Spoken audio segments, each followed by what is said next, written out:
Okay, so here we've got a chart similar to our simple interest chart, but what we're going to do is we're going to calculate compound interest. So you have gotten yourself a version of this by clicking on the link in Canvas, and you're ready to start calculating. Now, we're going to say you put in $100 at 15%. We can change that later because we're going to let the spreadsheet do all the math for us. So here's what I want you to do. Put your cursor right here. You want to select this box, and we're going to calculate how much interest we would earn. Now, spoiler alert, you're going to earn 15% of that $100, which is $15. But I do not want you to type 15 in there because that 15 is just 15. What I want you to do is I want you to make the spreadsheet do the math. So if we change our mind about the balance or the interest rate, it'll do the proper math for us. So if you're going to make it do the math, make sure you're in that cell. You want to type your equal sign. That gives them a heads up that you're going to do math.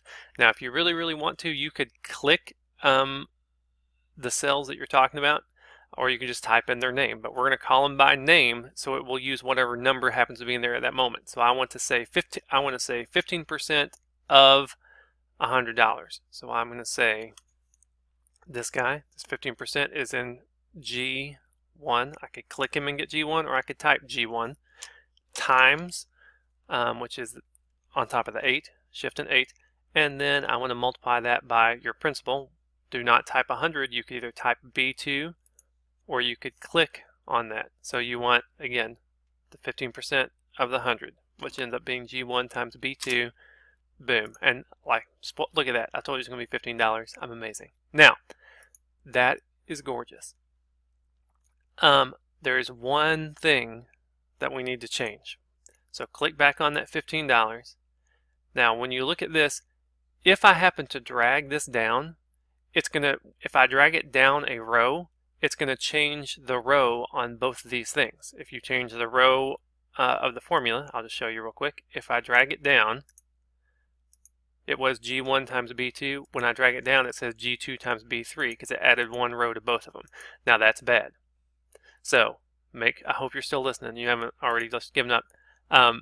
Because what I want is that interest rate, the 0.15, should always stay the same. I'm always going to be looking at that. Now, to tell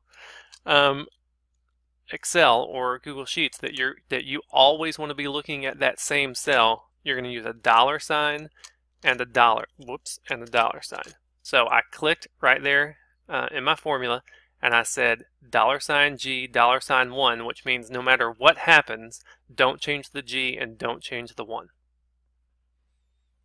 So even if I drag this, it's still G1. If I drag it 100,000 times, it's still G1.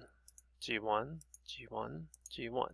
So that's how you do a constant in Google Sheets. So take a second. You don't have to have this dragged, but take a second to make sure that here in your C2 column, C2 cell, you've got your constant interest rate.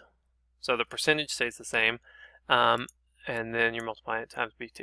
And then when we come back, we'll get a little crazier and start calculating the rest of it.